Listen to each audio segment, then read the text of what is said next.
Youth Telugu యువతి యువకులకు చూసారా, శివ ఎస్కోట మండలం వెంకట రమణపేట గ్రామం మార్చి 16వ తారీఖుని హెల్మెట్ లేకుండా పాపం డ్రైవ్ చేశాడు.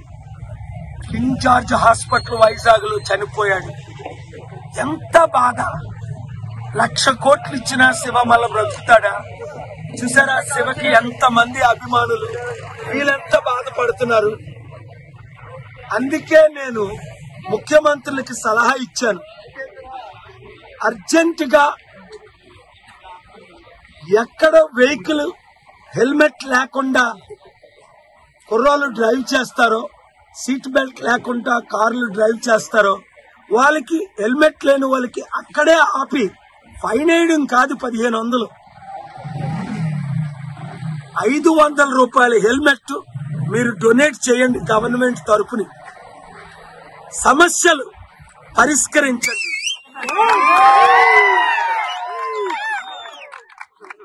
శివ వస్తాడా? శివ రాడు.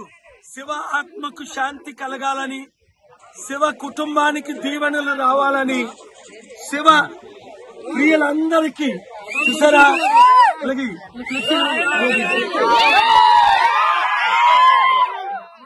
ఈ శివ చూసారా ఒక యాక్టర్ లాగా ఉన్నాడు.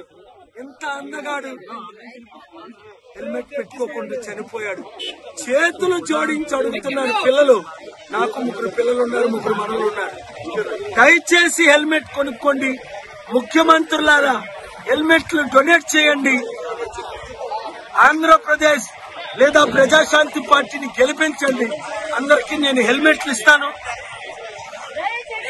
విశాఖపట్నం ఎంపీగా నేను పోటీ ఎందుకు చేస్తున్నానంటే, చట్టాలు ఉన్నాయి నెరవేర్చాలి, లేనివి పెట్టాలి, కాపాడాలి.